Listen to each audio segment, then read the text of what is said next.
Hello बच्चों, तो start करते हैं आज अपना क्लास 12 का पहला चैप्टर बिजनेस का, जिसका नाम है सिग्निफिकेंस ऑफ मैनेजमेंट। तो पूरा टॉपिक कवर करेंगे, देखते हैं इसमें क्या क्या टॉपिक है जो हम कवर कर सकते हैं और क्या क्या इंपॉर्टेंट है उसके बारे में हम बात करेंगे। तो सबसे पहला जो टॉपिक है हमारा है, यहाँ पे देखो, मैनेजमेंट जानेंगे, इफेक्टिव एफिशिएंट प्रोसेस, जिसको हम कंसेप्ट के नाम जानते हैं कि मैनेजमेंट कंसेप्ट क्या होते हैं, फिर characters of management, objective important, level of management, function of management, management as an art, science और प्रोफेशन के बारे में जानेंगे, व्हाट इज कोऑर्डिनेशन, और लास्ट में जानेंगे इंपॉर्टेंट ऑफ कोऑर्डिनेशन। इसके बाद ये चैप्टर जैसे ही कंप्लीट हो जाएगा तो लास्ट में फिर हम केस स्टडी के बारे में बात करेंगे कि एग्जाम में कैसे क्वेश्चन इस चैप्टर से बनते हैं, है ना। तो एक एक टॉपिक को आज हम वीकली में एकदम करेक्ट करेंगे। चलो स्टार्ट करें। चलो, तो सबसे पहला जो टॉपिक हमारा लिखा है यहाँ पे कि व्हाट इज मैनेजमेंट या रोल ऑफ मैनेजमेंट क्या होता है। सबसे पहले जानेंगे व्हाट इज मैनेजमेंट क्या होता है।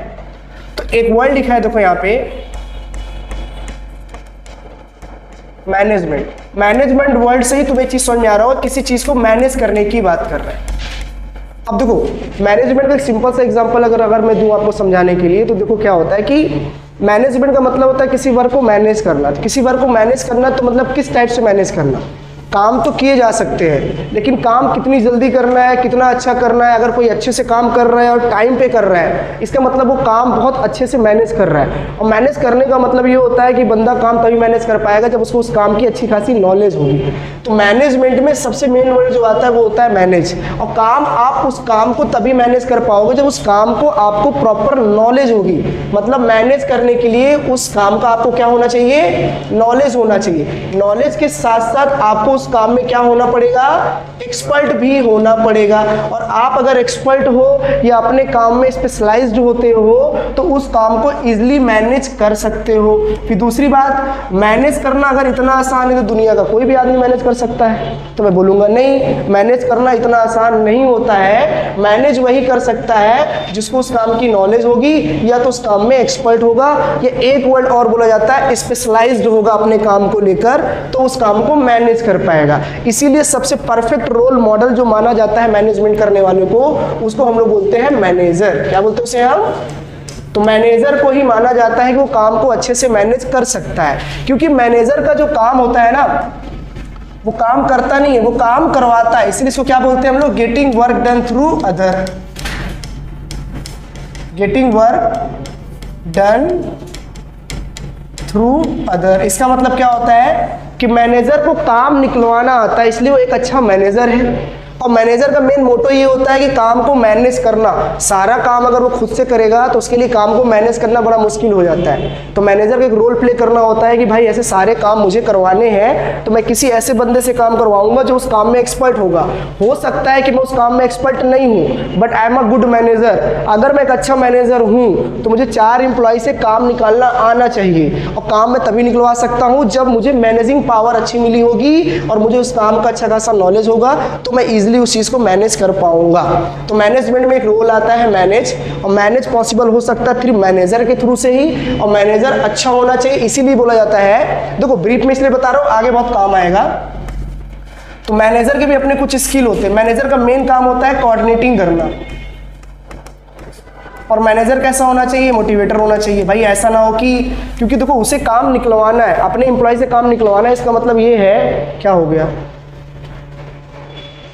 उससे अपने एम्प्लॉय से काम निकलवाना है, इसका मतलब ये होता है कि उसको परफेक्ट नॉलेज होना चाहिए। भाई मोबाइल बंद कर दो, ऐसे नहीं पढ़ा पाऊंगा मैं। तो मैनेजर का मेन रोल क्या होता है कि काम को निकलवाना। काम को तभी निकलवा पाएगा जो अच्छा खासा अपने एम्प्लॉय को क्या कर पाएगा, मोटिवेट करेगा। मोटिवेट करने का मतलब क्या, जब मोटिवेट करेगा तो एम्प्लॉय फिर अच्छे से काम करते हैं, और जो बंदे स्पेशलाइज्ड होते हैं, नॉलेज फील होते हैं, फिर इजीली वो काम करते हैं। तो काम निकलवाना भी एक कला होती है जो सिर्फ मैनेजर ही जानता है। और जब मैनेजर उस चीज़ को अच्छे से करेगा तो काम मैनेजमेंट हो जाता है। इसी में एक वर्ड हम लोग जानते हैं, इफेक्टिव और एफिशिएंट वर्क। तो एक बंदा है, क्रेटनर है, क्रेटनर की एक डेफिनेशन बनी हुई है पहले से ही, देखो कि मैनेजमेंट केवल एक प्रोसेस है working with the other through others effectively achieve the organizational objective by efficiently using limited resources in the changing environment. अच्छा, चेंजिंग इन्वायरमेंट का ही दूसरा वर्ड है जिसको हम लोग बोलते हैं डायनामिक। इस चीज को समझना, अभी आगे काम भी आएगा, इसको डायनामिक इन्वायरमेंट बोलते हैं। अब इसका मतलब क्या होता है, समझना इस चीज को पूरा। इसमें एक वर्ड लिखा है इफेक्टिव और एफिशिएंटली, मैं समझा रहा हूँ। मैनेजमेंट तभी अच्छा कहलाएगा जब कोई काम कम से कम खर्चे में और कम से कम समय में हो जाएगा। इसलिए दो वर्ड का इस्तेमाल किया जाता है यहाँ पे, इफिशिएंट, और एक वर्ड लिखा होगा कहीं ना कहीं ये इफिशिएंट, और इसको बोलते हैं इफेक्टिवली। तो दो वर्ड होते हैं, इफेक्टिव और इफिशिएंट। अब इन दोनों का मतलब क्या होता है मैं आपको समझा रहा हूँ। देखो, तो ये टॉपिक आएगा तुम्हारा कंसेप्ट ऑफ मैनेजमेंट के अंदर, उसमें तीन चीजें पढ़नी है, प्रोसेस, इफेक्टिव और क्या होता है एफिशिएंट। अब देखो समझना क्या है यहाँ पे, प्रोसेस वर्ड क्यों लिखता है मैनेजमेंट से, भाई किसी भी वर्क को मैनेज करने के लिए उसका आपको सिस्टमैटिक नॉलेज होना चाहिए। अब सिस्टमैटिक नॉलेज का मतलब ये है कि आपको उस वर्क को कंप्लीट करने का आपको प्रोसेस पता होगा, स्टेप बाय स्टेप। प्रोसेस का मतलब होता है स्टेप बाय स्टेप। अब किसी काम को करने के लिए डायरेक्ट फाइनल नहीं पहुंच सकते, आप फाइनल डिसीजन तभी ले पाओगे जब स्टार्टिंग से कोई काम कर रहे होगे। तो स्टेप बाय स्टेप काम को करने को ही हम लोग क्या कहते हैं, प्रोसेस। तो कोई भी चीज को मैनेज करने के लिए ना आपको एकदम इनिशियल से काम करना पड़ता है, और धीरे धीरे धीरे धीरे करके उस चीज को जब मैनेज करते चले जाते हैं, लास्ट में आपका गोल जब अचीव हो जाता है, और गोल अचीव तभी होता है जब आप काम को किसमें करते हैं, प्रोसेस में। इसीलिए मैनेजमेंट का एक कंसेप्ट होता है प्रोसेस। तो मैनेजमेंट वर्क करता है एज अ प्रोसेस में, एक एक स्टेप बाय स्टेप को करने में। दूसरा क्या लिखा है, इफेक्टिव। मैंने अभी बताया आपको कि इफेक्टिव और एक वर्ड होता है एफिशिएंट।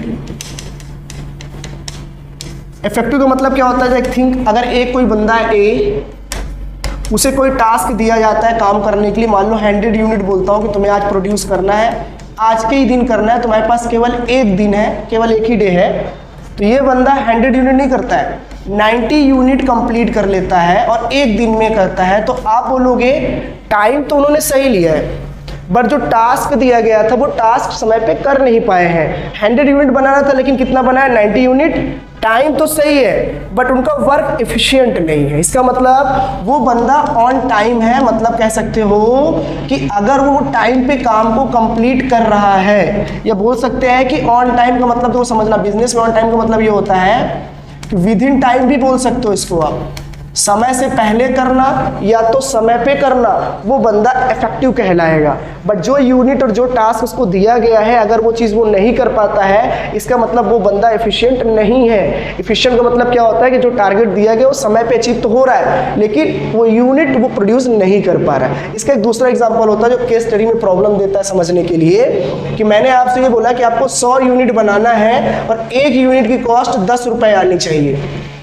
तो आपने 90 यूनिट बनाए, या बोल सकते हैं कि आपने 100 यूनिट ही बनाए, बट उसका कॉस्ट 11 रुपये आ गया। इसका मतलब ये है कि आपने पता नहीं क्या कॉस्ट उसमें लगाई या कितने रॉ मटेरियल यूज किए कि 10 रुपए के अंदर आने चाहिए तो 11 रुपए चला गया। इसका मतलब समय पे तो काम किया, बट जो काम आपको पर यूनिट के हिसाब से मिला था वो आप नहीं कर पाए। इसका मतलब आप इफेक्टिव तो है लेकिन इफिशिएंट नहीं है। बात समझ में आ गई चीज को? डाउट है क्या? कहाँ है बताओ? मतलब हाँ, इफेक्टिव। मैं क्या बोल रहा हूँ, समय पे काम हो। समय मतलब क्या होता है, कम से कम समय, मिनिमम टाइम में अगर कोई काम हो रहा है तो उसको हम लोग बोलते हैं इफेक्टिव। और मिनिमम कॉस्ट में काम हो रहा है तो उसको हम लोग क्या बोलते हैं, बोलो एफिशिएंट। दोनों में अंतर है। कहाँ डाउट आ रहा है?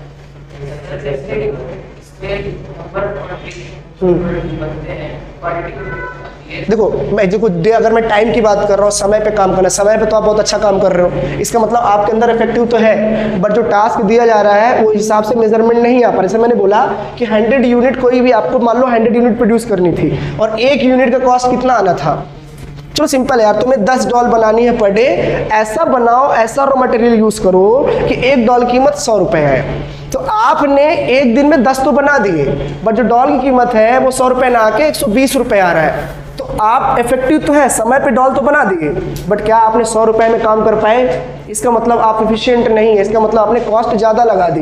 इसीलिए कहा जाता है इफिशिएंट तभी कहलाओगे जब काम मिनिमम कॉस्ट में हो, कम से कम पैसे में अच्छा प्रोडक्शन कर दोगे। और मिनिमम कॉस्ट टाइम का मतलब ये होता है कि कम से कम समय में आप काम कर रहे हो। इसीलिए हो जाता है अच्छा एम्प्लॉय वही कहलाता है जो मिनिमम टाइम और मिनिमम कॉस्ट में काम करे। याद रहेगा? तो ये कौन सा वर्ड कहलाएगा हमारा, इफेक्टिव और एफिशिएंट। कोई डाउट यहाँ तक क्लियर है? अगला वर्ड लिखा है features of management. Features of management में सबसे पहला क्या लिखा है हमारा, गोल ओरिएंटेड। आप बताओ कोई भी एक काम है, अगर मैं उसको मैनेज करके चल रहा हूँ, हमारा वर्क है मेरा कि कि मुझे एक 100 या बोल सकता हूँ कि 1000 यूनिट का प्रोडक्शन मुझे क्या करना है, इस साल कंप्लीट करना है, केवल एक साल के अंदर। तो आपने अपना एक टारगेट सेट किया कि यार मुझे क्या करना है ना, इस बार ना 1000 यूनिट का प्रोडक्शन करने को सोचा। 1000 यूनिट मतलब तुम कोई भी नाम ले सकते हो सकता है कि वो चाहते हैं कि 1000 कार हमें इस साल प्रोड्यूस करने हैं, प्रोडक्शन करने हैं। उन्होंने अपना एक टारगेट बनाया। इस टारगेट को अचीव करने के लिए proper step by step work करेंगे पूरे साल, हर चीज़ को मैनेज करते चलेंगे।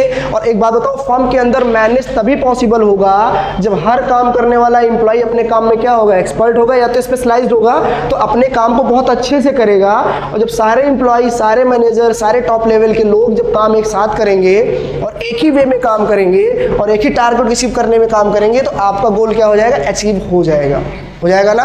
इसलिए पहला वर्ड यहाँ क्या लिखा है, गोल ओरिएंटेड। तो मैनेजमेंट तभी सक्सेस हो सकता है जब तक उसका गोल पता है। जिस दिन उनको लगे कि बिना टारगेट कोई चीज़ मैनेज करना है तो पॉसिबल नहीं है। इसीलिए मैनेजमेंट क्या होता है, गोल ओरिएंटेड। कोई काम करना है तो पहले जान लो काम क्या है, उसके हिसाब से आप चीज़ों को मैनेज करोगे। और जब तक टारगेट नहीं पता होगा फिर मैनेज करना आसान नहीं होगा। दूसरा वर्ड क्या लिखा है, परवेसिव। परवेसिव मतलब होता है यूनिवर्सल। इसका मतलब ये है कि मैनेजमेंट एक ऐसा पार्ट है जो हर एक छोटे से बड़े फर्म में या डेली लाइफ में या कहीं इंस्टीट्यूट में या कोई भी हॉस्पिटल, दुनिया किसी भी कोने में है, तो मैनेजमेंट वहाँ पे लगता है। जैसे मैं आपको एक टास्क दे दूँ, काम करने को बोल दूँ कि आप एक गिलास वाटर मुझे ला के दे दो, तो आप प्रॉपर मैनेज करते हो। उसको गिलास लोगे, फिर टब में जाओगे, पानी आप डालोगे, फिर आप ले आओगे, उसको भी प्रॉपर अच्छे से हैंडल करके ले आओगे, प्रॉपर मैनेज करके लाओगे। ऐसा नहीं कि ला रहे हो सीधा मुंह फेंक दिया पीने के लिए, ऐसा तो नहीं करोगे कि कर दोगे, नहीं करोगे ना, प्रॉपर मैनेज करके लाओगे। कुछ पढ़ा लिखा आदमी होगा तो बढ़िया प्लेट ले लेगा, आराम से गिलास रखेगा, पानी डालेगा, ऐसे लग सर आप ये ले लो, नहीं करेगा। तो वो चीज़ें हैं, ठीक है। तो कहने का मतलब क्या है कि मैनेजमेंट जो होता है वो हर जगह अप्लीकेबल होता है, चाहे वो छोटा फॉर्म हो, चाहे बड़ा फॉर्म हो, चाहे डेली लाइफ के रूटीन से ठीक क्यों ना हो। मैंने एग्जांपल इससे पहले भी लिया, अगर स्कूल भी जा रहे हो तो बैग को भी प्रॉपर है कि आप सेट करते हो, कॉपी किताब के साथ मैनेज करके चलते हो। इसका मतलब मैनेजमेंट वो हर एक लेवल पर अप्लीकेबल है जहाँ पर ज़रूरत होता है किसी काम को करने के लिए। ठीक है अंशुमान, तो टीचर मर रहा है पढ़ाने को और ये एकदम ठीक है। देखो अगला मल्टी डायमेंशनल, क्या लिखा है ये, मल्टी डायमेंशनल। अच्छा, मैनेजमेंट केवल किसी एक स्पेसिफिक फील्ड में ही वर्क नहीं करता है। तो वो सारा कुछ लेक्चर का टेंशन होना आप पे डिपेंड करता है। आप माहौल बना लोगे तो लेक्चर बहुत बढ़िया बन जाएगा। तो आप लोग ऐसे देख रहे हो ना, लग रहा है कि कुछ हो गया है, मुझे मतलब ऐसा लग रहा है, और ये तो लिख रहा है सिर्फ भाई, समझो मत तुम, ठीक है, सिर्फ लिखो। ठीक, मतलब अरे मतलब ऐसे ऐसे देखो, हाँ आके ऐसे करके देखो मेरे को। अरे मतलब ये कहना है, चलो देखो सुनो, मल्टी डायमेंशनल मतलब क्या होता है, मैनेजमेंट ना किसी के स्पेसिफिक फील्ड के लिए नहीं होता, वो हर फील्ड के लिए होता है। अगर मैं किसी फंक्शन में जाता हूँ तो वहाँ मुझे ह्यूमन जो दिखते हैं इंसान या कह सकते हो एम्प्लॉइज़ वगैरह जो भी काम करे तो उसको मैनेज करना पड़ता है कि भाई देखो आज 10 लोग आने वाले हैं, आपको ये काम करना, आपको ये करना। तो वहाँ पे जो आप मैनेज कर रहे हो वो ह्यूमन एलिमेंट को कर रहे हो, वुमेन एलिमेंट, वुमेन जानते हो, मतलब इंसानों को मैनेजमेंट कर रहे हो। इंसान महिला पुरुष दोनों आ सकते हैं। तो आप बोलोगे कि मुझे 10 एम्प्लॉय की जरूरत है, 10 से काम कराने, तो सबको आप इधर उधर भेज के काम कराओगे। तो अभी आपने किसको मैनेजमेंट किया, ह्यूमन को। तो मल्टी डायमेंशनल में पीपल को भी किया जाता है, वर्क को भी किया जाता है, ऑपरेशन में लोगों को मैनेज तो करना बता दिया। वर्क का मतलब क्या होता है, ऐसे हमारे डेली लाइफ में रोज कहीं 5-6 काम करने होते हैं, तो उसको हम सिंक्रोनाइज में करते हैं नंबर वाइज। भाई पहला काम ये करेंगे, फिर दूसरा काम ये करेंगे, फिर तीसरा काम ये करेंगे, चौथा काम ये करेंगे। तो फर्म के अंदर भी ऐसे बहुत सारे काम होते हैं रेगुलर, तो वो अपने रूटीन को सेट करते हैं कि पहला काम क्या करना है, बाद में काम क्या करना है। तो वर्क को भी मैनेज करना होता है, ऐसा नहीं कि सब एक साथ कर लोगे आप, आगे पीछे आपको करना पड़ेगा, एडजस्ट करना पड़ेगा वर्क को लेकर। ऑपरेशन मतलब क्या होता है कि मान लो सेल्स डिपार्टमेंट है, परचेज डिपार्टमेंट है, वैसे प्रोडक्शन डिपार्टमेंट है, फाइनेंशियल डिपार्टमेंट है, कंपनी के अंदर ऐसे बहुत सारे डिपार्टमेंट होते हैं, सबके अपने वर्क होते हैं, बट एक कंडीशन है। तो पहले से मान लो परचेज डिपार्टमेंट लिखा, फिर सेल्स डिपार्टमेंट लिखा, फिर फाइनेंशियल डिपार्टमेंट लिखा, और ये होता है प्रोडक्शन डिपार्टमेंट। ऐसे 4 डिपार्टमेंट होते हैं, लेकिन सबसे पहले जो काम होता है ना, वो काम होता है परचेज डिपार्टमेंट का। ये रॉ मटेरियल खरीदते हैं तो उसके बाद काम करते हैं प्रोडक्शन डिपार्टमेंट वाले, मतलब ये फिर प्रोडक्ट बनाएंगे, बात समझ में आया। उसके बाद काम होता है सेल्स डिपार्टमेंट का, उसको मार्केट में सेल करना, मार्केटिंग स्ट्रेटजी बनाना, सेलिंग ऑफर करना, फिर लास्ट में होता है फाइनेंशियल डिपार्टमेंट का काम पैसे को गिनने का। तो देखो हम लोग ऑपरेशंस को भी प्रॉपर मैनेजमेंट कर रहे हैं स्टेप बाय स्टेप, इसी को हम लोग बोलते हैं प्रोसेस। क्या बोलते हैं उसे हम? एक भी स्टेप अगर आपने आगे पीछे कर दिया तो ये समझना बड़ा मुश्किल हो जाएगा कि मैनेजमेंट अच्छा हो रहा है कि बुरा। बात समझ रहे हो? कभी ऐसा हो सकता है क्या कि उठते ही सो जाओ, आप स्कूल जाना है तो आओ सो जाते हैं, उल्टा नहीं करते ना, उठकर ही स्कूल जाते हैं। इसका मतलब ये है कि कोई भी वर्क करना है तो तुम्हें स्टेप बाय स्टेप करके ही चलना है, इस चीज को देख के चलो। क्लियर रही बातें? लास्ट में क्या लिखा है? Group activity. अब किसी भी काम को मैनेज करने के लिए समझो, देखो ग्रुप एक्टिविटी मतलब क्या होता है कि कोई भी एक फर्म है और फर्म में रहने वाले जो लोग होते हैं ना, एक दो नहीं होते, बहुत सारे लोग होते हैं वहाँ पे एम्प्लॉई होते हैं, मैनेजर होते हैं, ओनर्स होते हैं, कुछ तुम्हारे टॉप लेवल के, मिडिल लेवल के और लोअर लेवल जो मैंने यहाँ पे बताया। इसमें ना बहुत सारे लोग होते हैं, ये सारे लोग मिलकर ना कंपनी के किसी एक टारगेट को अचीव करते हैं। कोई अकेले कंपनी के टारगेट को अचीव नहीं कर सकता है, इसलिए इन सबको क्या करना पड़ता है आपस में? Group activity. और ग्रुप एक्टिविटी का मतलब ये होता है जहाँ पे सब लोग साथ मिलकर किसी काम को कर रहे हो, प्रॉपर एक मैनेजमेंट के अंदर या एक फर्म के अंदर, तो उसको हम लोग बोलते हैं ग्रुप एक्टिविटी। याद रहेगा? सबसे इंपॉर्टेंट एक बात लिखी है यहाँ पे, डायनामिक। समझो डायनामिक का मतलब कई लोग उल्टा समझते हैं, आप थोड़ा ध्यान देना। डायनामिक का मतलब क्या होता है कि अगर आप किसी भी काम को मैनेज कर रहे हो या आप किसी भी काम को बहुत अच्छे से कर रहे हो और उस काम में आप प्रॉपर एक्सपर्ट है, आपके अंदर एक्सपर्टीज आपके अंदर है, और एक वर्ड मैंने लिखा था यहाँ पे, अगर आप देखोगे इफेक्टिव और एफिशिएंट। अगर कोई एम्प्लॉय ऐसा है जो समय पे भी काम करता है और कम से कम खर्चे में भी कोई भी प्रोडक्ट बना देता है, इसका मतलब वो एम्प्लॉय इफेक्टिव और एफिशिएंट दोनों है। तो उसी के लिए यहाँ पे एक वर्ड लिखा गया है, देखो डायनामिक फंक्शन। डायनामिक फंक्शन मतलब क्या होता है कि कंपनी के अंदर अगर सारी चीजें मैनेजेबल हैं और सब कुछ एकदम अकॉर्डिंग टू मैनेजमेंट ही वर्क कर रहा है, टाइम टू टाइम अपडेट भी हो रहा है, नई नई टेक्नोलॉजी का रिफॉर्म भी आ रहा है कंपनी के अंदर तो उसको भी अडॉप्ट कर रहा है, और अपने एम्प्लॉय को, जो कंपनी के अंदर एम्प्लॉय वर्क कर रहे हैं तो उनको प्रॉपर ट्रेनिंग भी दे रहा है ताकि आने वाले समय में नई नई टेक्नोलॉजी के साथ वो अच्छे से उसको इन्वायरमेंट में झेल सके। उसी वर्ड का इस्तेमाल करते हैं डायनेमिक इन्वायरमेंट, कि अगर कंपनी के अंदर अचानक से कोई चेंजेस आ जाए या कोई ऐसे नई टेक्नोलॉजी आ जाए जिससे कंपनी के एम्प्लॉय को कोई जानकारी ना हो, तो कंपनी में करने वाले जो वर्कर है, टॉप लेवल मैनेजमेंट है, मैनेजर है, ये सब कभी डिस्टर्ब ना होने पाए। और डिस्टर्ब तभी नहीं हो पाएंगे जब उनको अपने काम में अच्छा खासा कमांड होगा।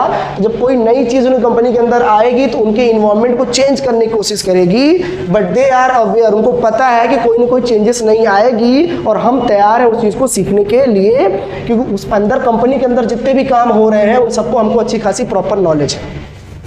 तो कोई नई चीज आएगी तो इजीली उसको अडॉप्ट करेंगे, सीखेंगे, डरेंगे नहीं। तो डायनेमिक इन्वायरमेंट मतलब होता है चेंज। डायनेमिक फंक्शन लिखो चाहे इन्वायरमेंट लिखो, दोनों का मतलब एक ही चीजें हैं। तो डायनेमिक इन्वायरमेंट समझ में आया? कोई ऐसा चेंजेस जो आपके बिजनेस को खत्म करने की कोशिश करे, इससे पहले आप तैयार रहो। आप इतने तैयार रहो, कोई नई चीज आए तो आप लोगों को इसको सीखना है बस। ऐसा ना हो कि कंपनी के अंदर इतना ज़्यादा एक्सप्लॉयटेशन चल रहा है, इतना ज़्यादा डिस्टर्बेंस चल रहा है, कोई नई चीज़ आ गई आप संभाल ही नहीं पा रहे हो, इसका मतलब आपका मैनेजमेंट अच्छा नहीं है। अभी हम यहाँ बैठे, अचानक कोई प्रॉब्लम आ जाए रोड के बाहर, तुमको ये लगेगा कि यार चलो ठीक है यहाँ मैनेजेबल है, बच्चों आराम से बैठो, मैं होकर आता हूँ। यहीं पे एकदम अजीब सा मैनेजमेंट चल रहा है, बाहर भी कुछ चल रहा है, तो संभालना थोड़ा सा क्या हो जाएगा, मुश्किल। तो अक्सर याद रखना डायनेमिक फंक्शन में सबसे इंपॉर्टेंट रूल होता है गवर्नमेंट का। किसका होता है? गवर्नमेंट कभी भी किसी भी वक्त अपनी पॉलिसी को चेंज कर सकती है। या एक्सटर्नल अफेयर आपका हो सकता है कि इंटरनेशनल कंपनी में, इंटरनेशनल मार्केट में आपकी कंपनी है, लाइक आपका फॉरेन में कोई कंपनी है तो वहाँ से कोई डिस्टर्बेंस हो गया तो आपके यहाँ के भी कंपनी में डिस्टर्बेंस आएगा, तो उस चीज़ को झेलने के लिए आप तैयार रहो। तो ना प्रॉपर मैनेजमेंट करके चलो कि डायनेमिक में कोई दिक्कत ना आए, इससे केस स्टडी बहुत तगड़े बनते हैं। सबसे इंपॉर्टेंट पूछ लेते हैं कौन सा फीचर मैनेजमेंट का वहाँ पे इनरोल हो रहा है, तो समझ जाना। जैसे ही थोड़ा सा इन्वायरमेंट या बिजनेस क्राइटेरिया को चेंज करने की बात करें तो तुम समझ जाना वहाँ किस फंक्शन की बात की जा रही है, डायनेमिक फंक्शन, किस फीचर्स की बात की जा रही है, डायनेमिक इन्वायरमेंट की बात की जा रही है। याद रहेगा? लास्ट वर्ड क्या लिखा है? इंटेंजिबल। जो भी चीज़ें आप मैनेज कर रहे होते हो पॉसिबल नहीं कि आप किसी को दिखा सको। बात समझ रहे हो? मान लो कोई भी सामान मैं यहाँ से वहाँ उठा के रख रहा हूँ, तो वो जो प्रोसेस है वो दिख रहा है कि रख रहा हूँ, दिखने के बाद ही दिखाना बड़ा मुश्किल हो जाएगा कि मैंने उसको कैसे रखा था। तो तो मैनेजमेंट तो हो गया, ये एक अनविजिबल बोल सकते हो या कह सकते हो कि उसे क्या बोलते हैं इंग्लिश में, अनसीन, जिसको हम देख नहीं सकते। याद रहेगा चीज़ों को, मतलब मैनेजमेंट ऐसा है जिसे देख भी नहीं सकते, उसे हम छू भी नहीं सकते, ठीक है, तो उसको क्या बोलते हैं हम लोग, इंटेंजिबल। याद रहेगा चीज़ों को। अनफॉर्सीन लायबिलिटी जानते हैं आप, अनफॉर्सीन लायबिलिटी जानते हैं, उसकी ज़रूरत यहाँ नहीं है ना, उसकी यहाँ ज़रूरत नहीं है, ऐसे याद दिला रहे, अकाउंट्स में काम आएगा भी। ये कोई दिक्कत हो गई, सारी खत्म, बोलो अगला। चलो गाइस, तो देखो अगला टॉपिक क्या है हमारा, ऑब्जेक्टिव ऑफ मैनेजमेंट। इसमें 3 ऑब्जेक्टिव होते हैं, ऑर्गेनाइजेशनल होता है, पर्सनल होता है और एक क्या होता है, सोशल। ऑर्गेनाइजेशन मतलब क्या होता है, ये किसी फर्म की बात कर रहा है, फर्म या कंपनी। तो कंपनी का सबसे बड़ा मोटो क्या होता है, तो वो चाहता है कि मार्केट में मेरा सर्वाइवल बना रहे। सर्वाइवल का मतलब क्या होता है समझना, वो चाहता है कि कंपनी जो है ना मेरी मार्केट में लॉन्ग टर्म के लिए आए, बहुत लंबे समय तक मैं मार्केट में रूल करूं। हर एक बिजनेसमैन का ये ऑब्जेक्टिव होता है। कोई बिजनेसमैन होगा जो मार्केट में आएगा, वो चाहेगा मैं बहुत लंबे समय तक चलूं।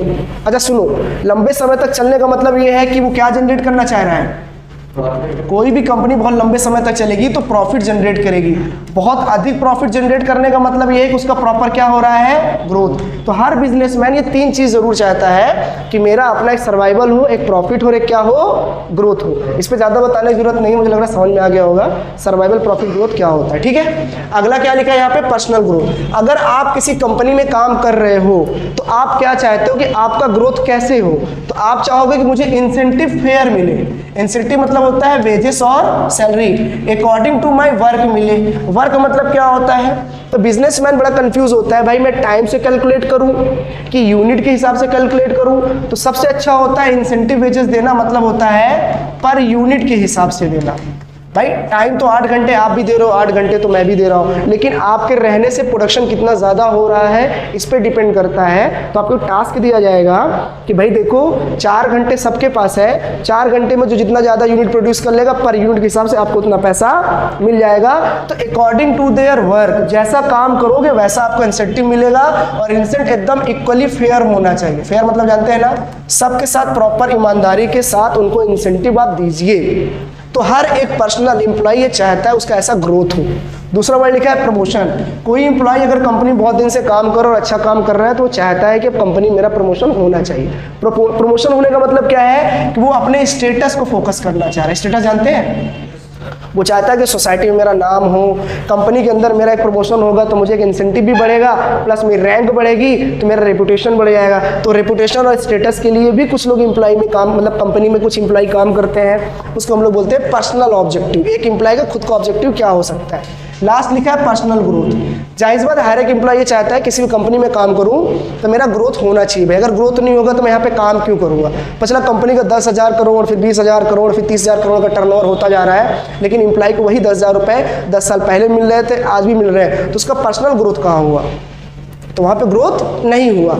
फिर एक होता है सोशल ऑब्जेक्टिव। तो सोशल ऑब्जेक्टिव में क्या होता है कि देखो हर एक, मतलब समाज में हम सब रहते हैं ना सोशल में, तो हम चाहते हैं कि कोई भी कंपनी अगर प्रोडक्शन करे तो उसका प्रोडक्ट कैसा होना चाहिए, क्वालिटेटिव प्रोडक्ट होना चाहिए, ताकि जो सोशल में लोग रहते हैं जैसे हम ही आप लोग, तो उस प्रोडक्ट का अगर हम कंज्यूम करें तो वो हजारनेस ना हो, मतलब नुकसानदायक नहीं होना चाहिए, डैमेजेबल नहीं होना चाहिए, और रिस्केबल गुड्स नहीं। रिस्केबल गुड्स का मतलब क्या होता है कि वो गुड्स एक्सपायरी डेट वाले नहीं होने चाहिए। ऐसा ना हो कि आप चेंज करके दे दो, कुछ फ्रॉड करो, कुछ मिसलीड करो, तो फिर वो कंपनी बहुत दिन तक, लंबे समय तक नहीं चलती है।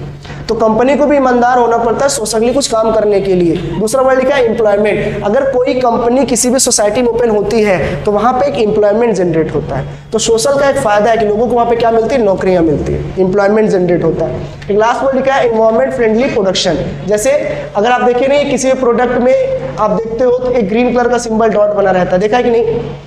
इसका मतलब क्या होता है, ग्रीन बना रहता है तो वेजिटेरियन नॉन वेजिटेरियन शो करता है कि वो इको फ्रेंडली बताता है।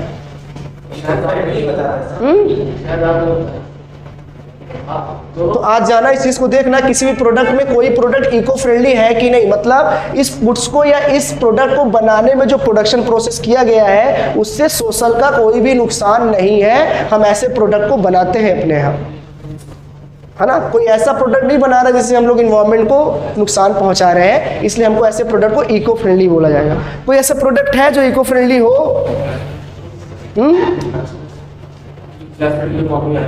तो इको फ्रेंडली है, पेड़ काट काट के बना डाला, इको फ्रेंडली हो गया हो। हाँ, पेपर इको फ्रेंडली है। तो अगर उस वे से ना देखो तो पेपर बैग यूज करने का मतलब प्लास्टिक नहीं यूज कर रहे हो तो इको फ्रेंडली हो गया, है ना।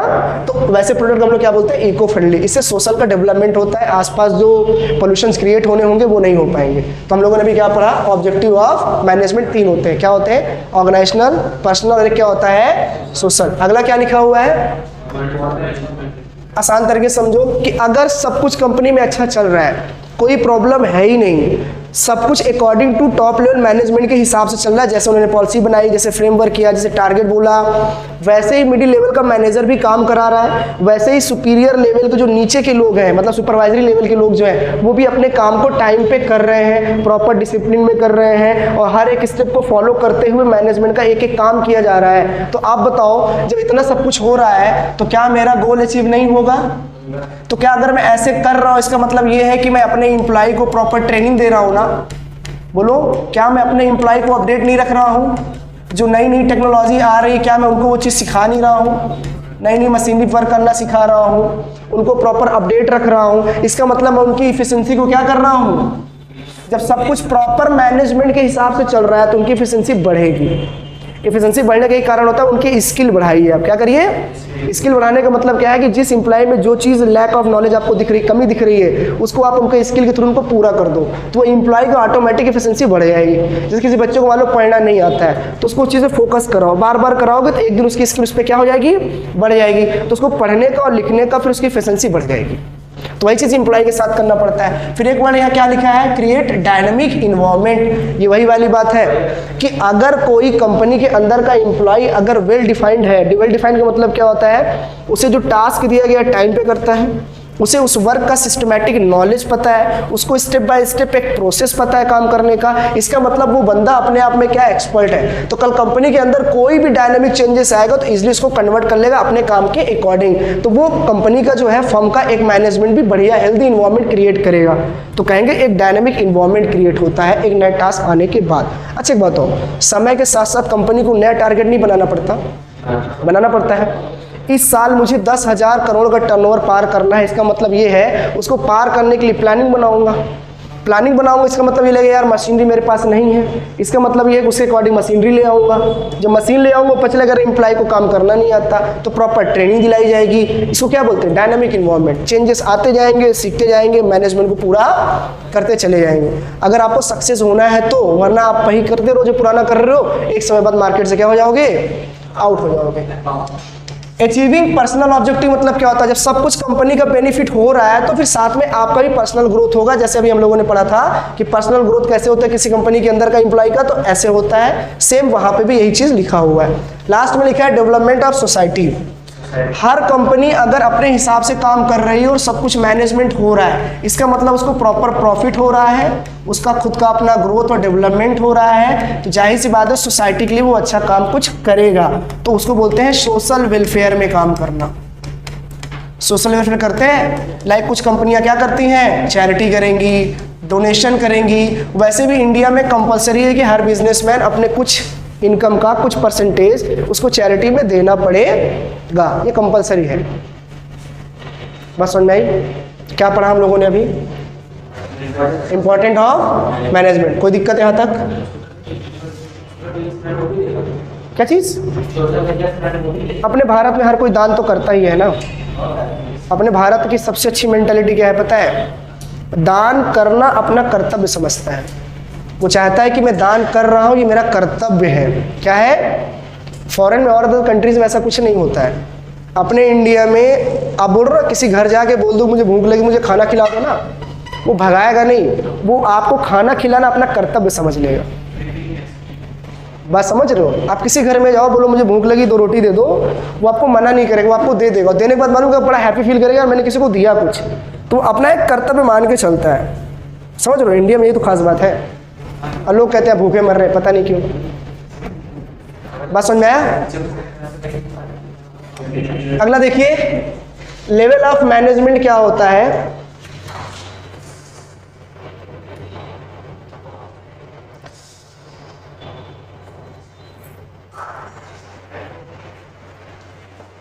हे भगवान बहुत लंबा है यार, ये पार्ट 1 कंप्लीट, बंद कर दो, बस हो गया भाई, बंद करो, इकोनॉमिक्स में आते हैं।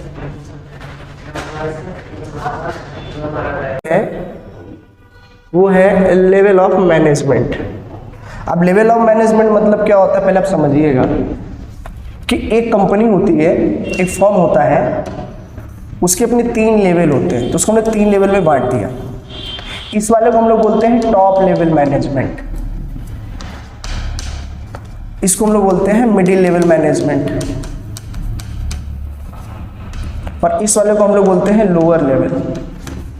इसको कई नाम देते हैं, वो लोअर लेवल या सुपरवाइजरी लेवल, बहुत चीज़ें, बहुत नाम से इसको हम जान सकते हैं। अब ये जानना है कि इनका वर्क क्या होता है, तो मेन वर्क समझना है बस। टॉप लेवल मैनेजमेंट के जो काम होते हैं ना, मैं टॉप लेवल मैनेजमेंट की बात कर रहा हूँ, जो टॉप लेवल के लोग रहते हैं उनका काम होता है प्लान करना।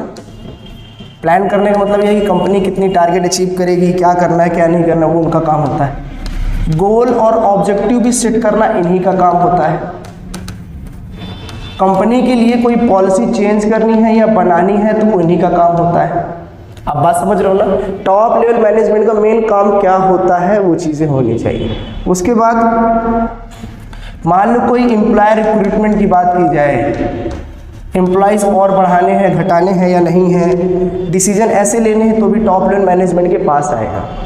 तो टॉप लेवल मैनेजमेंट का मेन काम होता है कंपनी को ऊपर से फ्रेमवर्क देना। क्या करना? सिर्फ फ्रेमवर्क देना। याद रखना, फ्रेमवर्क का मतलब ये होता है अगर ये कंपनी है तो यहाँ पे टॉप लेवल मैनेजमेंट बैठ जाएंगे और ये बंदे ऊपर से ही कंपनी को ऑब्जर्व करते रहेंगे। नीचे आते हैं, यहाँ पे आते हैं मिडिल लेवल लोग। तो मिडिल लोग जो होते हैं, मिडिल लेवल के लोग, वो इनके द्वारा दी गई बातों को मैनेज करते हो। क्या होता है बताता हूँ मैं आपको, समझ लो। टॉप लेवल मैनेजमेंट काम होता है सबसे ऊपर बैठ जाना, बैठने के बाद वहीं से ही डिसीजन लेना ही कहलाता है कि इनका टॉप लेवल मैनेजमेंट के ये सारे काम होते हैं। उसके बाद अगर मैं बात करूं मिडिल लेवल का,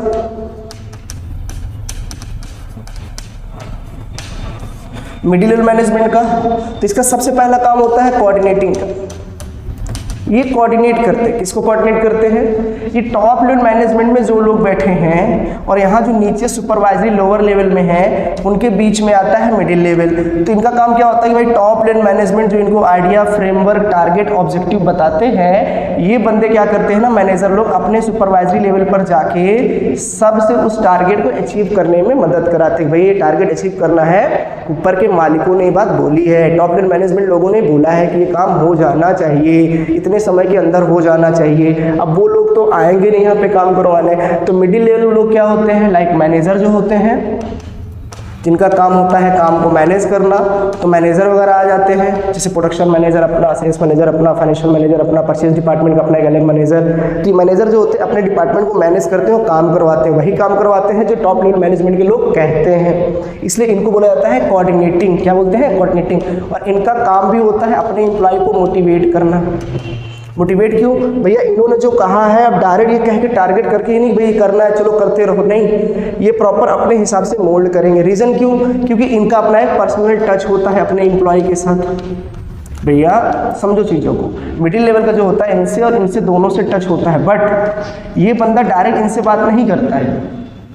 आप समझो मेरे को बात, ये डायरेक्ट इससे बात करता है, इनसे पर्सनल टच रहता है। इसलिए यहाँ पे हम लोग क्या बोल सकते हैं, देखो पर्सनल टच तो है ही, पर्सनल टच है। सबसे बड़ी बात क्या होता है, ये सुपरवाइजरी लेवल में अपना, अभी बताऊंगा इस चीज़ को, सुपरवाइजरी लेवल में कौन क्या होता है, अभी तो मिडिल जान रहे हैं। तो मिडिल में सारे काम होते हैं, कोऑर्डिनेट करना, मोटिवेट करना, एम्प्लॉय से पर्सनल टच करना, गोल को अचीव करने में हेल्प करना, मतलब केवल हेल्प करना।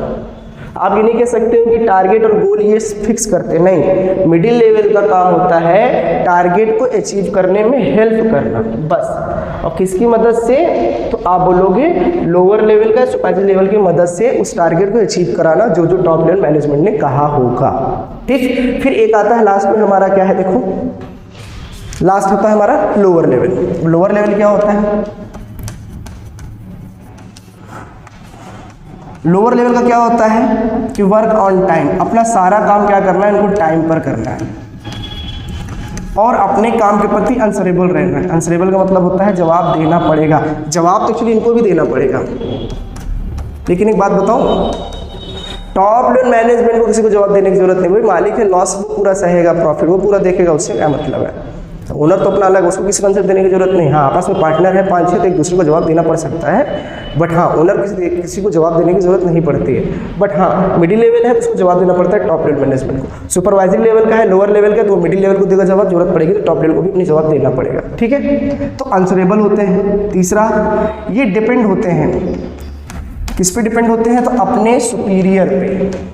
जब तक वो ऑर्डर देगा नहीं तब तक ये काम करेंगे नहीं, क्योंकि इनको काम की कोई नॉलेज होती नहीं है। इन्हें कोई आइडिया नहीं होता है क्या टारगेट अचीव करना है, क्या मैनेज करना है, कुछ नहीं पता होता है। जब तक इनका सुपीरियर मतलब मिडिल लेवल का कोई आदमी आके इनको ना समझा दे ये काम करना है, या तो इंडिविजुअली जो एम्प्लॉय किसी अपने यूनियन हेड के अंदर काम कर रहा हो या अपने सुपीरियर के अंदर काम करो, जब तक वो एडवाइस नहीं करेगा तब तक वो काम की नॉलेज नहीं होगी। तो दे आर डिपेंडेंट, ये अपने सुपीरियर पे डिपेंड रहते हैं। बट ये टॉप लेवल मैनेजमेंट के लोग किसी पे डिपेंड नहीं होते हैं। मिडिल लेवल के लोग डिपेंड रहते हैं टॉप लेवल पर। जब तक वो टारगेट नहीं बताएंगे, पॉलिसी नहीं बताएंगे, प्लान नहीं बताएंगे, फ्रेमवर्क नहीं बताएंगे, तब तक मिडिल लेवल के लोग कभी कोई काम नहीं कर पाएंगे। अब आते हैं इनकी डेफिनेशंस पे।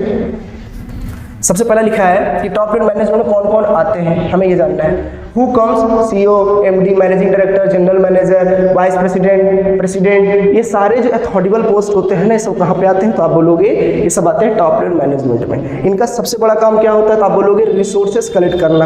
अब कोई प्रोडक्शन करना है तो प्रोडक्शन अगर करना है तो उसके लिए रॉ मटेरियल वगैरह, फर्नीचर वगैरह, मशीनरी वगैरह सब चीज़ चाहिए। तो उसके लिए टॉप लेवल मैनेजमेंट लोग क्या करते हैं, बजट पास करते हैं ताकि रिसोर्सेज भी आ सके, फर्म का डेवलपमेंट भी हो सके और एम्प्लॉय का भी ग्रोथ हो सके। ऐसे बहुत चीज़ें मैंने आपको बताई जिनका काम होता है। पॉलिसी भी बनाना, प्लान भी बनाना, उसको एग्जीक्यूट करना भी इनका ही काम है। लेकिन एग्जीक्यूट करने के बाद मिडिल लेवल मैनेजमेंट क्या करता है, उस चीज़ को प्रॉपर एग्जीक्यूशन का काम एक्चुअली मिडिल लेवल का मैन का ही काम होता है। वो जैसे कि पॉलिसी बन गई, अब उसको एग्जीक्यूट करने का काम उन्होंने तो लैंड कर दिया कि भाई चलो काम होना चाहिए, तो मिडिल लेवल लोग क्या करेंगे, उस काम को कराएंगे। ठीक है, तो ये तो हो गया टॉप लेवल मैनेजमेंट का। मिडिल में क्या आता है, कोऑर्डिनेटिंग करना, किसी भी इंप्लॉय को नौकरी पर रखना है। देखो डिसीजन तो ये लेंगे कितने इंप्लॉय, नंबर इंप्लॉय कितने चाहिए, सैलरी तो इनको ही देनी है अपने जेब से। मैनेजर का काम ये होता है बता देना कि सर इतने इंप्लॉय की जरूरत है, वर्कलोड ज़्यादा हो रहा है तो 5 इंप्लॉय चाहिए। तो बोले चलो ठीक है 5 इंप्लॉय का रिक्रूटमेंट डाल दो, तो भाई साहब ये डाल भी देंगे और अपॉइंट भी कर लेंगे किस प्रकार का कौन सा इंप्लॉय चाहिए। ये क्यों नहीं कर रहे हैं, इनको नहीं आइडिया ना। परचेज डिपार्टमेंट में अगर किसी इंप्लॉय की जरूरत है तो परचेज डिपार्टमेंट का जो मैनेजर होगा, HR होंगे, वो सब क्या करते हैं, उसका इंटरव्यू लेंगे अपने डिपार्टमेंट के अकॉर्डिंग। अब इनको सारे डिपार्टमेंट की नॉलेज तो नहीं हो सकती, मान लो होगी भी तो इतना ज़्यादा वर्कलोड रहता है, वो क्यों करेंगे, उसके लिए तो एम्प्लॉय रखा है, उन्होंने तो अपना मैनेजर रखा है। भाई मैनेज करो, तुम्हारा काम क्या है, यही तो काम है ना, कितने एम्प्लॉय की जरूरत है बताओ, रिक्रूट करो, सैलरी हमें देनी, हम दे देंगे, अच्छा एम्प्लॉय रखो, मोटिवेट करना है अपने एम्प्लॉय को। ये इंटर डिपार्टमेंटल होता है जो आपस में कोऑर्डिनेट करके चलते हैं। मैंने बोला ना कि टॉप लेवल मैनेजमेंट और लोअर लेवल मैनेजमेंट से क्या करते हैं, कोऑर्डिनेट करके चलते हैं, जहाँ पे कोई प्रॉब्लम नहीं आती है। लास्ट में क्या होता है, लास्ट में है कि इम्प्लीमेंटेशन ऑफ वर्क, मतलब क्या है, जैसे ही काम लॉन्च हुआ कि भाई हाँ ये काम करना है, तो ये लोअर लेवल पे होता है उस काम को कंप्लीट करना किसी भी हाल में तुम्हें कंप्लीट करना है, टारगेट अचीव करना है जो तुम्हारे सुपीरियर ने तुमको कहा है। Policy as per direction the top and middle level of the manager, जो भी पॉलिसी बनी है उसी के अकॉर्डिंग इनको चलना है, चाहे वो मिडिल लेवल लोगों ने बनाया हो, चाहे वो डायरेक्ट टॉप लेवल मैनेजमेंट लोगों ने बनाया हो। जाहिर सी बात है कि भाई टॉप लेवल मैनेजमेंट कुछ पॉलिसीज बना के इनको तो दे देती है, कभी कभी इनको जरूरत पड़ती है भाई मेरे एम्प्लॉय हिसाब से काम नहीं करते तो उनके लिए अपना एक नया पॉलिसी बना लेती है। ये बाद में कोऑर्डिनेट कर देते हैं कि हमने थोड़े चेंजेस कर दिए एम्प्लॉय के बीच में ताकि वो काम को अच्छा से करें, तो वो तो कोऑर्डिनेट करना पड़ता है फॉर्म में भाई डायरेक्ट, क्योंकि top level management direct superior level से बात तो करते नहीं है, ये लोअर लेवल मैनेजमेंट डायरेक्ट बात करते नहीं है। तो इसलिए भाई इनकी आपस में क्या कोऑर्डिनेशन चल रही है, थोड़ी सी बात टॉप लेवल मैनेजमेंट की सुननी पड़ती है। मतलब कंपनी का ग्रोथ चाहते हो तो तुम्हें चीज़ों को कोऑर्डिनेट करके चलना पड़ेगा, नहीं चलोगे तो प्रॉब्लम आ जाएगी। ठीक है, मेंटेन डिसिप्लिन। अब लोअर लेवल मैनेजमेंट को क्या करना होता है, अच्छा डिसिप्लिन मतलब यहाँ पे क्या है कि चीज़ों को सिस्टमैटिक में करिए, कोई भी काम कर रहे हो तो सिस्टमैटिक डूइंग ऑफ वर्क करिए, मतलब कहने के सिस्टमैटिक वे ऑफ वर्क करिए, एक प्रोसेस में करिए, एक प्रोसीजर को फॉलो करते हुए चलिए जहाँ किसी भी प्रकार की कोई प्रॉब्लम ना आने पाए। अगर आप डिसिप्लिन रहोगे इसका मतलब ये है कि आप अपने काम में एक्सपर्टीज भी है, प्रोफेशनल्स भी है, तो चीज़ें आसान हो जाती है उस चीज़ को करने में। ठीक है, चलो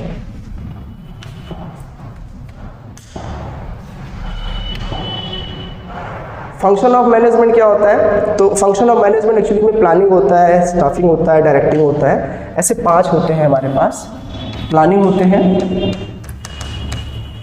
ऑर्गेनाइजिंग होती है, स्टाफिंग होती है, डायरेक्टिंग होती है, और एक लास्ट होता है कंट्रोलिंग। ये ऐसे 5 होते हैं फंक्शन ऑफ मैनेजमेंट। तो क्या होता है एक्चुअली वो मैं जानता हूँ। किसी भी मैनेजमेंट को करने के लिए सबसे पहला जो फंक्शन होता है, जिसको हम एक नाम भी जानते हैं, प्राइमरी फंक्शन।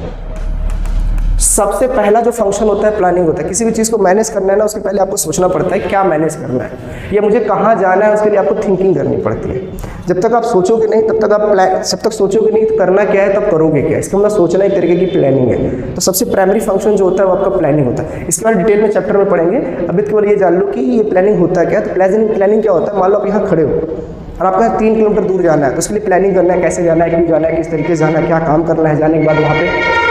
ऐसा नहीं है कि आप यहाँ से जाने के बाद वहाँ पहुँच जाए और बोले कि यार मैं आया क्यों यहाँ पे। आप सोचने की इमेजिन कर लीजिए मैं यहाँ क्यों आया। भाई बिना प्लान बनाए आप वहाँ जाओगे तो करोगे क्या। तो प्लानिंग वही होता है क्या, bridges the gap between where we are and where we want to go. मतलब एक ऐसा पुल बनाना कि जहाँ हम हैं और जहाँ हम जाना चाहते हैं उसको पार करने के लिए पुल को बनाना, इसको कहते हैं प्लानिंग। तो एक इमेजिनरी है कंसेप्ट है कि मैं सोच रहा हूँ कि मैं 1 साल बाद कुछ ऐसा हो जाऊँ, तो 1 साल तक के लिए आपको मेहनत करनी पड़ेगी, उसी हिसाब से प्रॉपर मैनेज करने पड़ेंगे। क्लास 12 पास होने के लिए आपने टारगेट बनाया कि 1 साल बाद में क्लास 12 पास होना है। इसका मतलब यह है कि आपको स्ट्रेटजी उसके हिसाब से बनानी है, मैनेजमेंट उस हिसाब से करनी है। ये होती है प्लानिंग। अगला क्या होता है, ये है फंक्शन ऑफ मैनेजमेंट का दूसरा, ऑर्गेनाइजिंग। अब प्लानिंग आपने कर लिया, मान लो जैसे कि आपको क्लास 12 पास होने हैं, समझना ध्यान से, क्लास 12 अच्छे नंबर से आपको पास होने, क्लास 12 पास हो। इसका मतलब क्या है समझिए यहाँ पे कि क्लास 12 पास होना है, आपने प्लानिंग तो कर ली, स्ट्रेटजी भी बना ली, कोई दिक्कत नहीं है। बट भाई अब जो स्ट्रेटजी बनाया है उसके लिए कुछ ना कुछ रिसोर्सेज जरूरत तो चाहिए ही होगा ना, कि बस क्लास 12 पास होना है, बस बैठे रहेंगे सोते रहेंगे धीरे धीरे पास हो। नहीं भाई ना, उसके लिए आपको क्या करना पड़ेगा, आपको प्रॉपर बुक लेनी पड़ेगी, कॉपी लेनी पड़ेगी, पेन लेनी पड़ेगी, टेबल लेनी पड़ेगी। खड़े खड़े रात भर तो पढ़ोगे नहीं आप, है ना। तो जो जो बेसिक रिक्वायरमेंट है और जो जो रिसोर्सेज की ज़रूरत है आपको, हो सकता है आपको चीज़ें ना समझ में आ रही होगी तो आप एक ट्यूटर ढूंढोगे ताकि वो आपको समझा सके। तो ये सब चीज़ें तुम्हारे आती है ऑर्गेनाइजिंग के अंदर, कि जो जो चीज़ें प्लानिंग के अकॉर्डिंग तुम्हें नीड है, ज़रूरत है ताकि मेरी प्लान अच्छे हो सके, वो सारे मटेरियल चीज़ों को अपने पास रखना है। लाइक रिसोर्सेज है, ह्यूमन एलिमेंट, लाइक इंसानों को भी जरूरत पड़ती है तुम्हारे प्लान को अचीव करने में, तो उसको भी अपने ऑर्गेनाइजिंग में ही डाल के लेके चलो। उसी के लिए बोलते हैं involve assigning duties, grouping task, establishing authorities and responsibility according to allocation the resources required performance for a specific. इसका मतलब जो भी रिसोर्सेज की जरूरत तुम्हें पड़ रही है, जो भी अथॉरिटी कहती है, प्लान जिसने बनाया है, तो ये फर्म की बात है। तो फर्म एक अथॉरिटेबल चीज़ें तो होती हैं, वो चाहता है कि भाई प्लान के अकॉर्डिंग ही चीज़ें ऑर्गेनाइजिंग होती है, अथॉरिटी के हिसाब से जो जो रिसोर्सेज जरूरत पड़ती है वो चीज़ें अपने पास लाके आप रख लीजिए। उसका कोई प्रॉपर प्लेसमेंट नहीं कर रहे हैं अभी हम, किसको यहाँ रखना है उसको वहाँ रखना, वो चीज़ें अलग है। बट एक लाके रख लो कि हाँ यार प्लान किया तो ये चीज़ जरूरत पड़ी, वो रखते चले जाओ। अब इसको स्टार्ट करना है, सिस्टमेटिक तरीके से हम फॉलो करते चले जाएंगे। अगला क्या है,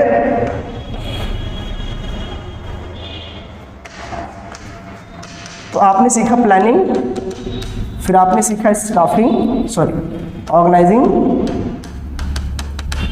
अब आप सीख रहे हो स्टाफिंग। स्टाफिंग का मतलब क्या होता है, एक प्रॉपर प्लेस देना, जिसकी जो स्थान है, जिसका जो जगह है, वहीं बैठा दोगे तो काम बहुत अच्छे से होगा।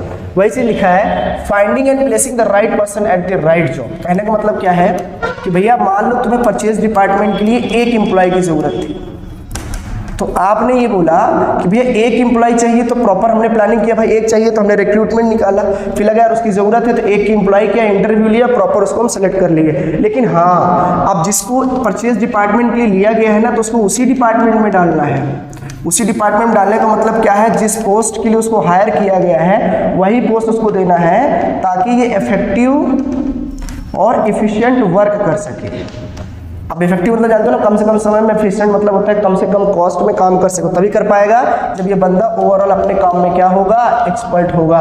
इसीलिए बोला गया प्लानिंग तो अच्छी कर लिए, प्लानिंग के हिसाब से जो जो चीज़ें चाहिए तो वो भी ला लिए, बट सही व्यक्ति को सही जगह नहीं बैठाओगे तो कंपनी कभी ग्रोथ नहीं करेगी। तो स्टाफिंग का मतलब यही होता है कि सही व्यक्ति को सही जगह बैठाइए, finding right person at a right place, सही व्यक्ति को ढूंढिए, सही जगह बैठाइए, दैट्स कॉल्ड स्टाफिंग। अगला क्या लिखा है, डायरेक्टिंग। सबसे अच्छा यही होता है कि भाई तुम्हारी प्लानिंग अच्छी हो गई, तुम्हारी प्लानिंग अच्छी हो गई, तुम्हारी ऑर्गेनाइजिंग अच्छी हो गई, तुम्हारी स्टाफिंग अच्छी हो गई, तुमने सब कुछ प्लानिंग के अकॉर्डिंग ही रिसोर्स भी लिया, उसके अकॉर्डिंग ही तुमने स्टाफिंग भी कर ली, सब कुछ ओके है, सब कुछ सही जगह रखा हुआ है, सही व्यक्ति सही जगह बैठा हुआ, जो जिस डिपार्टमेंट का है, जो जिस काम में स्पेशलाइज्ड है उसको वही काम दिया गया है। तो अब बस काम आ गया है कि भैया अब स्टार्ट करते हैं। अथॉरिटेबल जो होंगी, जो टॉप लेवल मैनेजमेंट के लोग होंगे, वो ये बोलेंगे कि भैया जब सब कुछ स्टार्ट है, सब कुछ है तो ओपनिंग करो, आज से काम स्टार्ट करो। सब लोग सही जगह बैठ लिए तो बोलेगा डायरेक्शन। डायरेक्शन मतलब होता है निर्देश देना, डायरेक्शन देगा भैया काम स्टार्ट करो, कोई दिक्कत नहीं है, सब लोग सही जगह बैठे हैं, सारा कुछ एकदम मैनेजमेंट प्रॉपर चल रहा है, कोई दिक्कत नहीं है। इसका मतलब क्या है? तो डायरेक्टिव में क्या होता है? लीडिंग करना, इन्फ्लुएंस करना, मोटिवेट करना अपने स्टाफ को, perform the assigning task and efficient and effectively. Efficient effectively बता ही चुका हूं। एफिशिएंटली मतलब होता है लो कॉस्ट पे, इफेक्टिव मतलब क्या होता है? कम से कम समय में। बोला जब सब कुछ अच्छा चल रहा है तो उनको बस मोटिवेट करो, उनको इन्फ्लुएंस करो, उनको थोड़ा जागरूक करो, थोड़ा सा मोटिवेट करते रहो ताकि वो काम को अच्छा करते रहेंगे और अपने काम को एफिशिएंटली और इफेक्टिव करेंगे। तो कंपनी का ओवरऑल क्या हो जाएगा? ग्रोथ हो जाएगा। क्या हो जाएगा? ग्रोथ। ग्रोथ होना बहुत ज़रूरी है भाई, ग्रोथ नहीं होता है तो कंपनी सर्वाइव नहीं कर पाती है। ये बात थी किसकी? डायरेक्टिंग। एक लास्ट वर्ड आता है हमारे हिसाब से, देखिए कंट्रोलिंग। अब आपकी प्लानिंग अच्छी है, आपकी ऑर्गेनाइजिंग अच्छी है, आपकी स्टाफिंग अच्छी है, आपकी डायरेक्टिंग अच्छी है, अगर ये ओवरऑल सब आपका अच्छा चल रहा है तो इसका मतलब ये है कि काम proper to according to management चल रहा है। जो कंपनी का टॉप लेवल चाह रहा है, जो मैनेजर चाह रहा है वही काम हो रहा है। तो ऐसे काम पे कंट्रोल करना बड़ा आसान हो जाता है।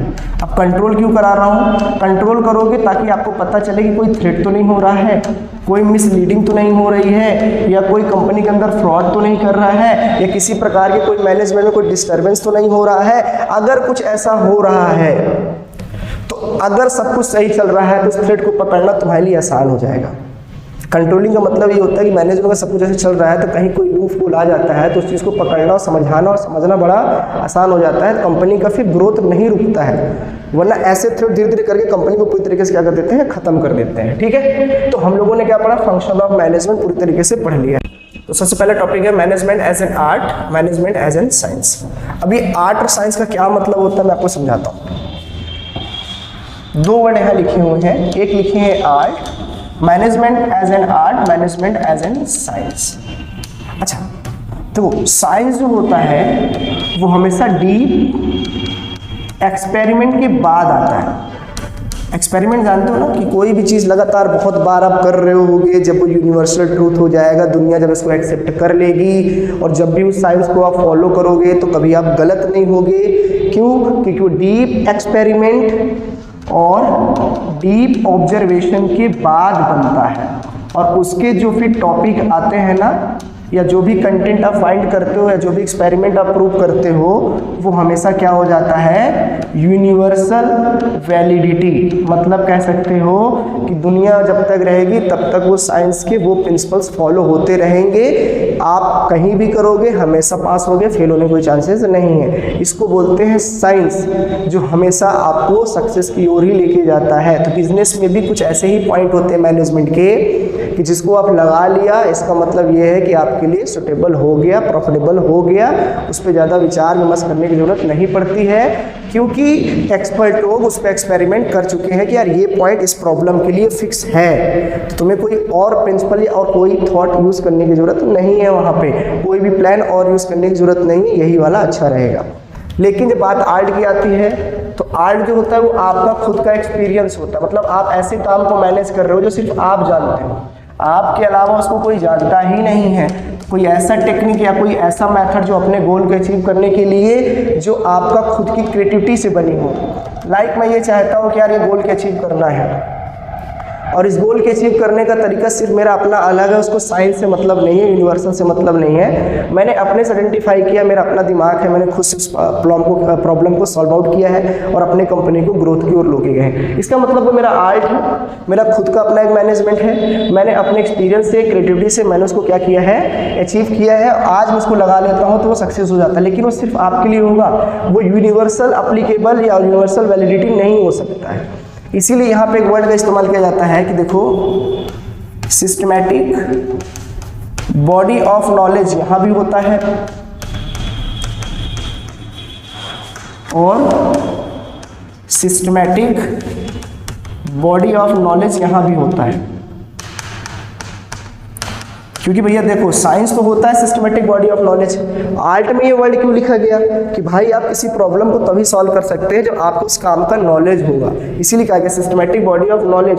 आप अपने मैनेजमेंट, अपने एक्सपीरियंस से कोई ट्रिक या कोई कंसेप्ट या कोई प्लान, कोई मेथड बना रखा है, अपने हिसाब से कंपनी में यूज़ करते हो, प्रॉब्लम सॉल्व आउट हो जाते हैं, टारगेट अचीव हो जाते हैं, इसका मतलब आपको उस काम की नॉलेज है। नॉलेज तो दोनों में होता है, लेकिन आपका खुद का अगर माइंड एक्सपीरियंस वर्क नहीं कर रहा है तो आप ये देख सकते हो यार किस कंपनी ने इस प्रॉब्लम को सॉल्व करने के लिए कौन से मेथड यूज़ किए, तो हम भी उसको यूज़ कर सकते हैं। ऐसे वर्ड को हम साइंस बोलते हैं। प्रॉब्लम जो कंपनी में आती है तो कुछ प्रॉब्लम सॉल्व करने के लिए हम लोग यूनिवर्सल तरीका ढूंढते हैं, भाई सब भाई कर रहे हैं तो हम भी भाई कर लेंगे, उसको प्रिंसिपल बोलेंगे, या फिर हम लोग खुद दिमाग लगा के कोई चीज़ करते हैं उसको हम लोग क्या बोलते हैं, आर्ट। इतनी बात याद रखनी है बस, ठीक है। तो यही वर्ड यहाँ पे लिखे हुए देखो क्या, आर्ट जो होता है थ्योरिटिकल नॉलेज होता है, पर्सनल एक्सपीरियंस होता है, आपके प्रैक्टिस और क्रिएटिविटी पे डिपेंड करती है जो मैंने बताई। साइंस होता है systematic body of knowledge, deep observation और यूनिवर्सल वैलिडिटी जो मैंने आपको बताई कि भाई ये यूनिवर्सल है और ये डीप एक्सपेरिमेंट और ऑब्जर्वेशन के बाद निकला हुआ है, तो आप इसे कभी फेल नहीं कर सकते हो। इस वाले पॉइंट को जरूरी नहीं कि हर मैनेजमेंट में सक्सेस हो, हर प्रॉब्लम में वही मेथड लगे, ज़रूरी नहीं है। तो आर्ट आपका एक्सपीरियंस है, वो आपकी अपनी क्रिएटिविटी है, ठीक है। अब एक वर्ड आता है यहाँ पे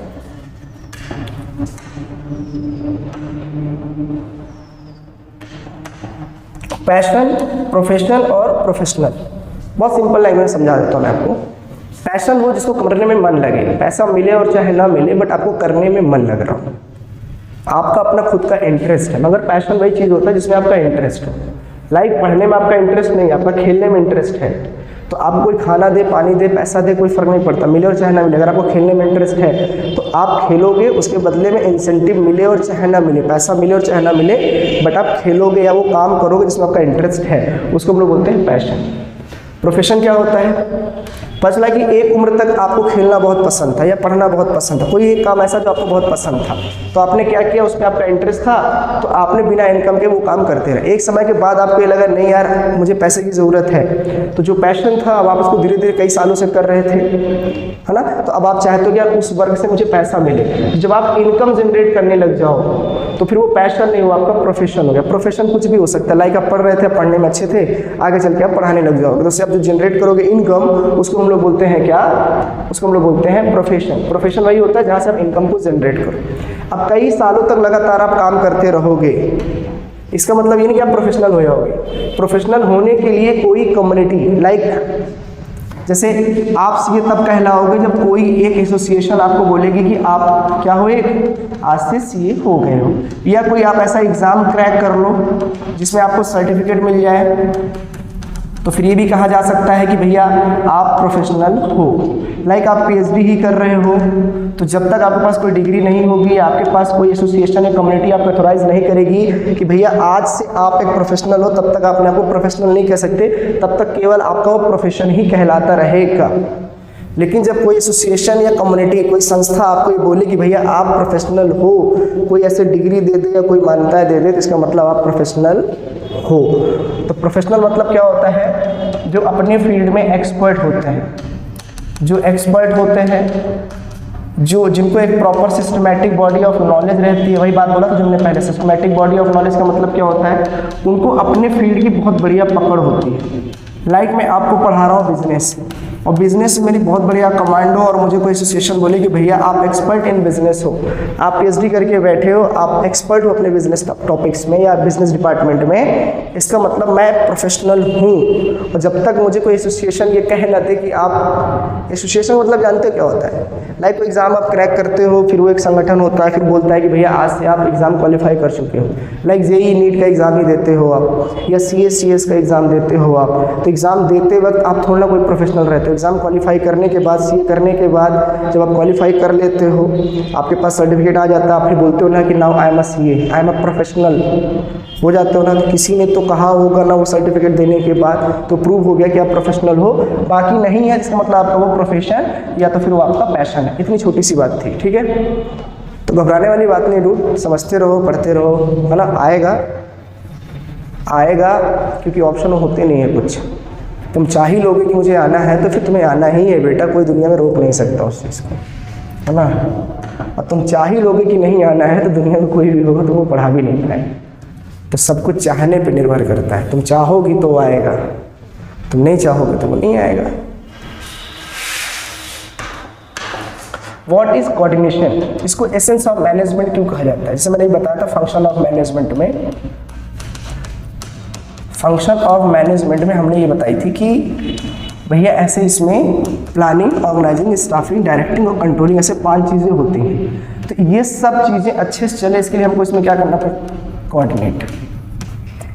पता चला कि प्लानिंग डिपार्टमेंट हर बार अपने प्लान चेंज कर दे रहा है, हर बार चेंज कर दे रहा है।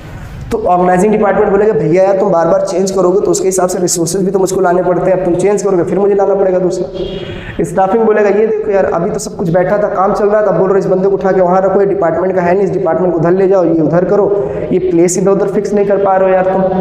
डायरेक्टिंग को प्रॉब्लम आएगी, डायरेक्शन देने को, चला कल उस डिपार्टमेंट को दिया था, आज गया वहाँ कोई डिपार्टमेंट ही नहीं, डिपार्टमेंट चेंज हो गया। तो इतना कुछ डिस्टर्बेंस रहेगा कंपनी के अंदर, तो सर्वाइव करना बड़ा मुश्किल हो जाएगा एम्प्लॉय को भी और कंपनी का भी ग्रोथ नहीं होगा।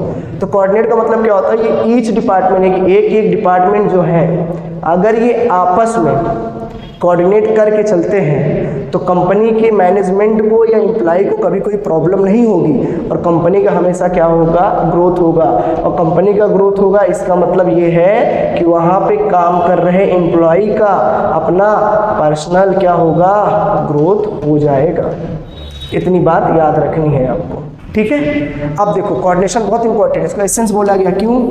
तुम सारे मैनेजमेंट कर लो, सारे प्लानिंग कर लो और किसी बंदे ने बोला कि मैं काम नहीं करूँगा, समझ रहे हो? सारी तुम्हारी मैनेजमेंट खराब। ये उसी प्रकार की बातें हैं कि कोऑर्डिनेशन तब खराब हो जाता है जब बारात जा रहे दूल्हे ने बोला कि मैं शादी नहीं करूँगा, तो तुम्हारा पूरा मैनेजमेंट, पूरी प्लानिंग, जो सब कुछ लेके जा रहे हो, गाड़ी उड़ी लेके जा रहे हो, डीजे उजे लेके जा रहे हो, सब बेकार हो जाएगा अगर दूल्हे ने अंतिम में बोल दिया कि भैया मैं शादी नहीं करूँगा, उसने कोऑर्डिनेट करने से मना कर दिया।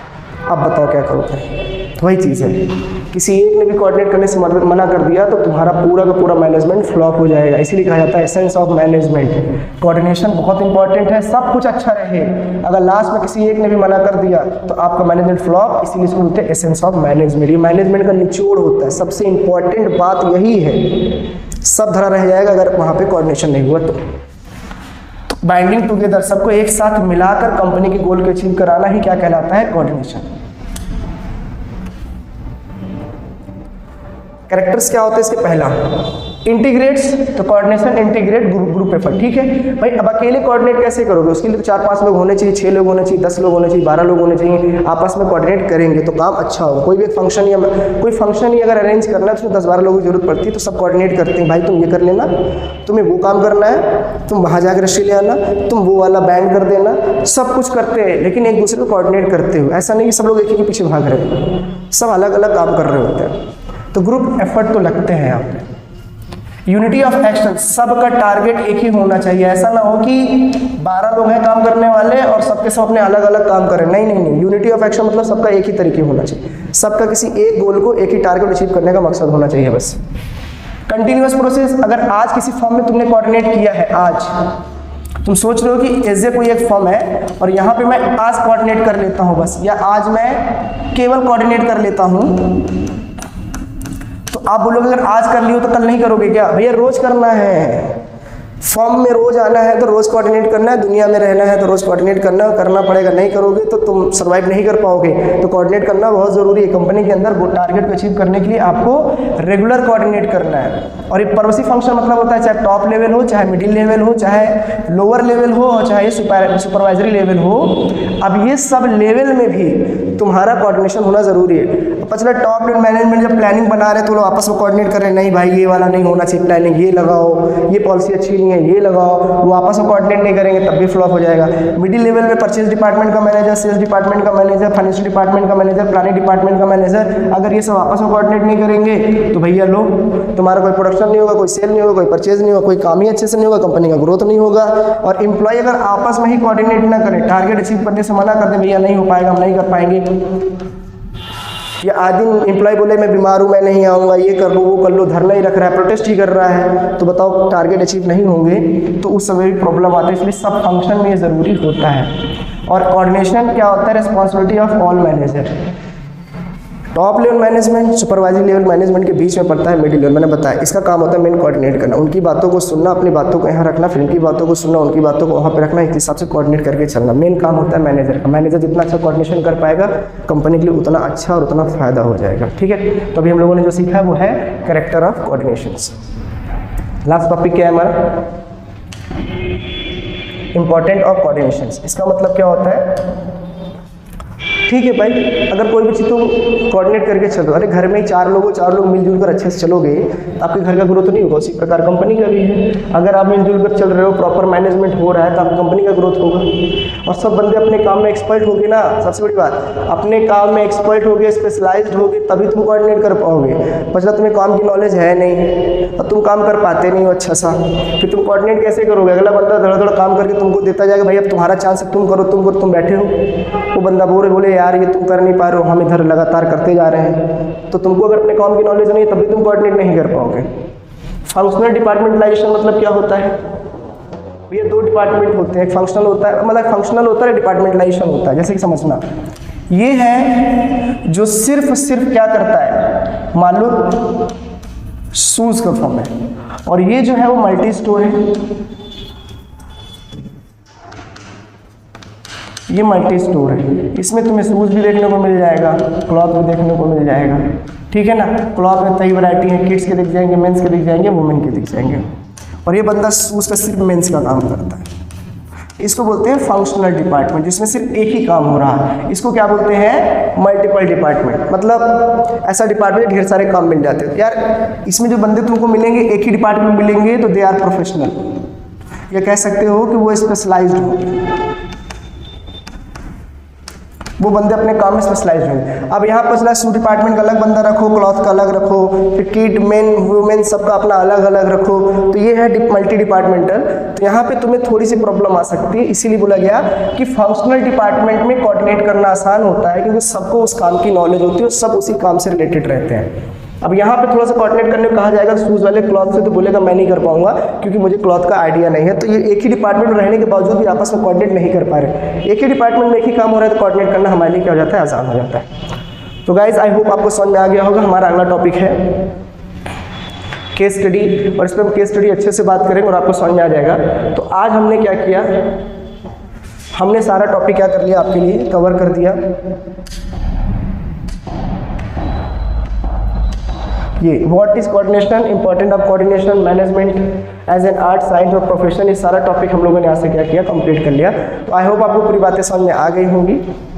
दोस्तों को शेयर करो, बताओ। टीचिंग प्लेटफॉर्म सबके लिए होता है, हर कोई टीचर अगर अच्छा पढ़ाए तो मुझे लगता है आप उसको थोड़ा सा शेयर करना चाहिए, ताकि उन बच्चों को भी पढ़ाई अच्छी हो सके जो थोड़ा सा लगता है कि मुझे चीज़ समझ में नहीं आती।